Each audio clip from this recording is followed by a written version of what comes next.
Ya, shalom, kekasih-kekasih Kristus. Kita ketemu lagi saat ini. Kita harus bersyukur ya, kita bisa ketemu. Kalau enggak, ya bagaimana caranya? Enggak mungkin. Segala sesuatu mungkin, puji Tuhan. Hari ini saya akan memberikan sesuatu bagi kita semua.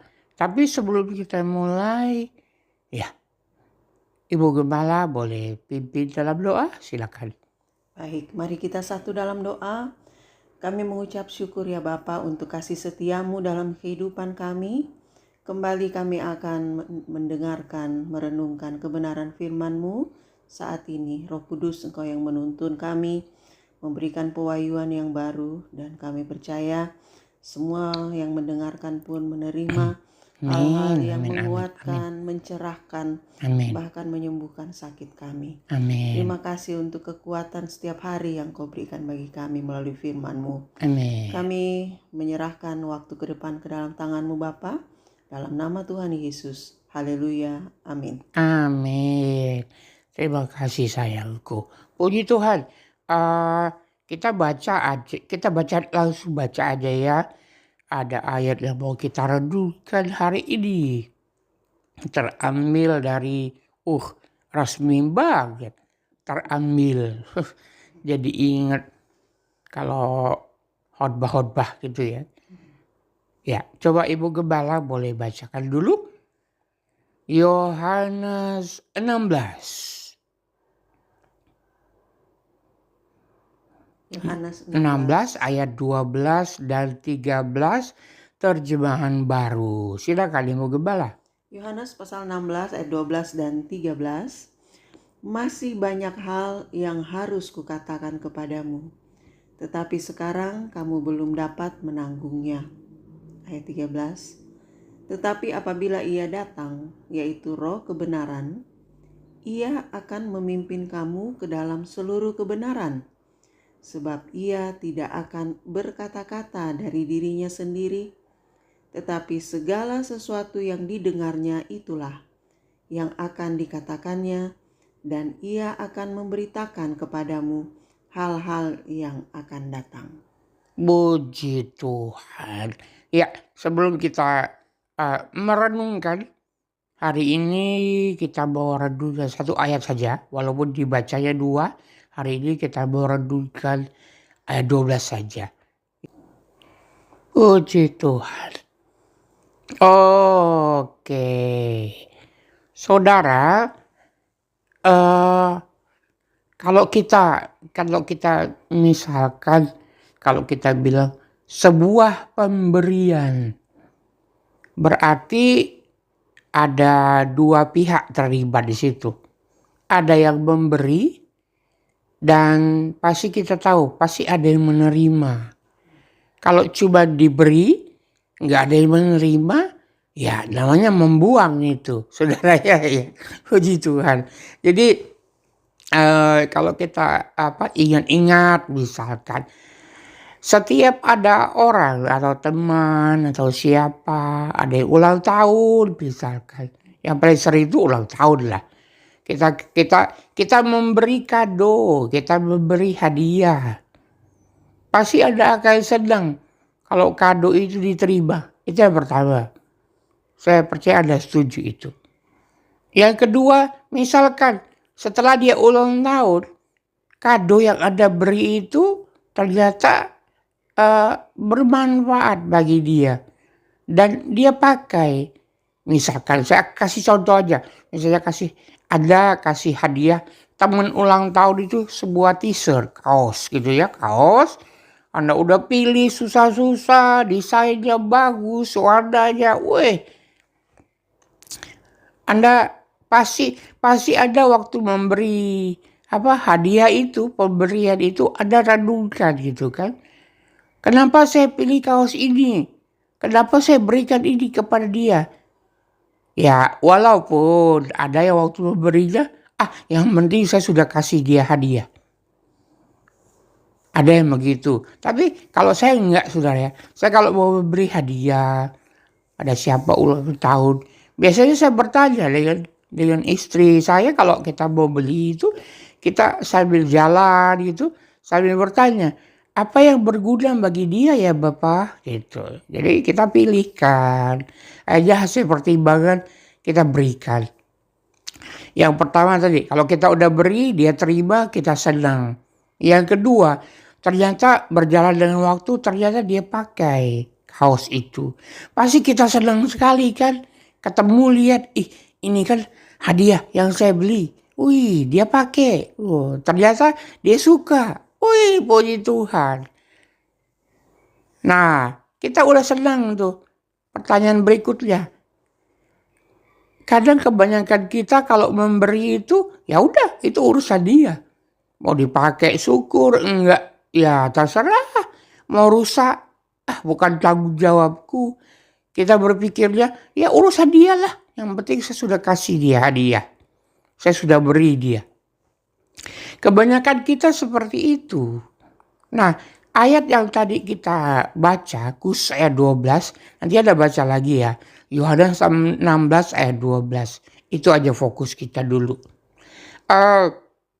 Itu gambaran bahwa pada waktu Yesus hendak menjalankan tugas utamanya, yaitu menyelamatkan manusia.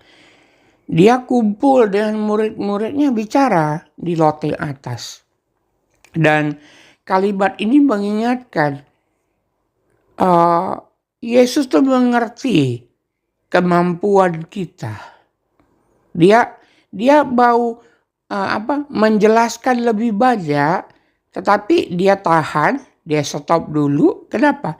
Karena murid-muridnya nggak mampu, nggak mengerti, bukan mengerti saja, tetapi yang Yesus mau adalah mengerti dan memakainya. Seperti pemberian yang saya gambarkan tadi tentang kado. Kalau kita beri aja. Kalau Yesus enggak, saudara. Ada satu kata yang saya selidiki. Ada ayat 12 itu Yesus bilang masih banyak yang ingin dia berikan. Apa itu? Selama 3,5 tahun itu ada peristiwa yang terjadi dengan murid-murid. Peristiwa waktu perjalanan dengan Yesus. Ada pengajaran.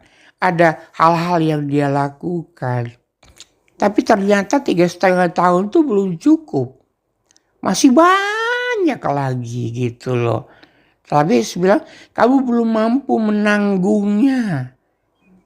Jadi kalau belum mampu menanggungnya itu kayak kita memberi Ferrari kepada seorang anak umur 12 tahun. Apa yang terjadi? Nabrak, saudara. Walaupun itu tanda cinta. Makanya orang tua kalau ada anak kecil gitu ya, belum cukup umur, minta dibeliin motor, orang tua yang baik pasti akan menahannya. Kamu belum mampu menanggungnya. Maksudnya apa? Kamu belum punya kesabaran di jalan, emosimu masih belum terkendali. Tapi biasanya kita karena alasan cinta, ya kita beri aja. Tidak begitu dengan Tuhan kita. Yesus kita tidak memberi keselamatan itu, terus kita sia-siakan keselamatan itu dalam hidup kita. Kita pakai keselamatan kita itu dengan kesia-siaan. Yesus adalah pribadi yang bertanggung jawab di sini. Waktu murid-murid belum mampu, dia belum tambahkan lagi, kamu belum mampu menanggungnya. Ada kata yang dipakai dalam bahasa Yunani ayat 12 itu, belum mampu menanggung itu digunakan kata agak sedikit Yunani, saudara ya. Bastaso. Bagi Anda yang sedang belajar, silakan selidiki ya. Tapi saya kasih artinya secara pengertian. Saya mau word by word, kata demi kata. Bastaso itu artinya itu take it away. Kenapa take it away? Yesus mau apa yang dia ajarkan itu, apa yang mereka dengar dan mereka lihat itu, mampu mereka ambil. Take it away itu ambil dan bawa pergi.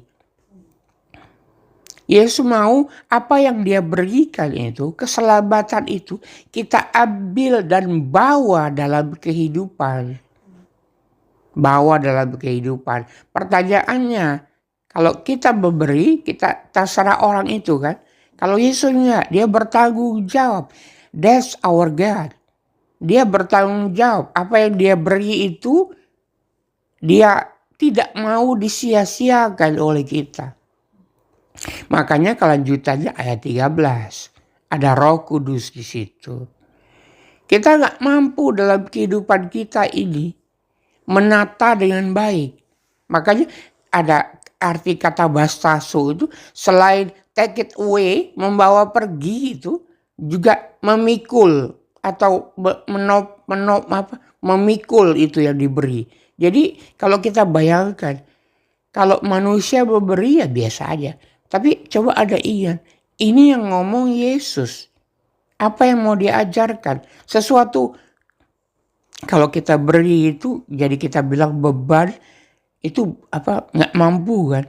Nah Yesus tuh mengerti loh, Tuhan kita tuh mengerti kita nggak mampu. Contoh lah, kita karena nggak mampu, makanya banyak karunia, kemampuan roh itu kita selama ini kita salah gunakan. Betul saudara? Makanya terjadi perdebatan, terjadi argumen-argumen, terjadi pertentangan antara ini dan ini. Bahasa roh lah, kemampuan rohani lah. Nah, jadi Yesus adalah pribadi saat ini. Kita mengerti, kita kenal lagi Tuhan kita. Dia waktu memberi itu, dia mau itu kita bawa dalam kehidupan. Tetapi dia pun mengerti bahwa manusia tidak mampu mempertahankan itu. Manusia tidak mampu merawatnya. Itu yang saya bilang kan. Kita senang kalau kita lihat orang memakai apa yang kita beri dan bertahan lama kan. Kita masih lihat lagi. Wow, puji Tuhan, yang saya beri dia rawat. Nah, Yesus adalah pribadi yang mengerti. Waktu belum Roh Kudus itu dicurahkan dalam Pentakosta, para murid itu nggak mampu, bahkan cuma nggak mampu membawa pulang, tapi mempertahankan dalam kehidupan dan merawatnya. Mari saudara, saya bukan mau memotivasi Anda merawat keselamatan Anda, bukan. Mari ingat bahwa yang memberi keselamatan itu hanya Yesus, dan Dia adalah pemberi yang bertanggung jawab penuh untuk kita memakainya dalam kehidupan dan kita mampu mempertahankan. Kenapa? Karena Yesus yang menopang kita. Puji Tuhan. Semoga renungan saat ini bisa menjadi perenungan Anda dan memberi semangat kepada kita semua. That's our God. Itulah Yesus kita. Mari kita berdoa. Kami bersyukur ya Bapa kami kembali mengenal Sang Putra Allah kami, Yesus Kristus.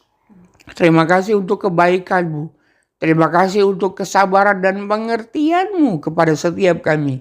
Engkau sabar menangani kami. Engkau tahu apa yang kami perlu. Engkau beri penolong Roh Kudus itu. Biar kami menyadari bahwa Roh Kudus ada di dalam diri kami. Dan kami tidak menyia-nyiakan itu. Kami mau memakainya. Dan kami tidak berusaha untuk mempertahankannya. Karena Engkau sudah bertanggung jawab akan hidup kami. Amin. Kami serahkan kehidupan kami ke dalam tangan-Mu. Engkau yang mengatur. Dan segala kebaikan melimpah dalam kehidupan kami.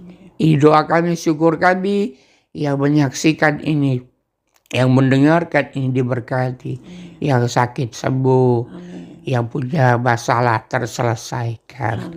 Di dalam nama Tuhan Yesus kami berdoa. Amin. Saudara, saya percaya kalau Anda sudah diberkati dengan renungan ini, mari jangan lupa ya, Anda subscribe Giacob Channel di YouTube. Anda sudah diberkati, Mari berkati kami. Yang pertama, subscribe, beri jempol, dan nyalakan lonceng. Dan jangan lupa bergabung ya, berlangganan di channel Jacob. Jadi kami pun diberkati dari Anda yang sudah diberkati oleh Tuhan Yesus. Shalom saudara, Tuhan Yesus memberkati.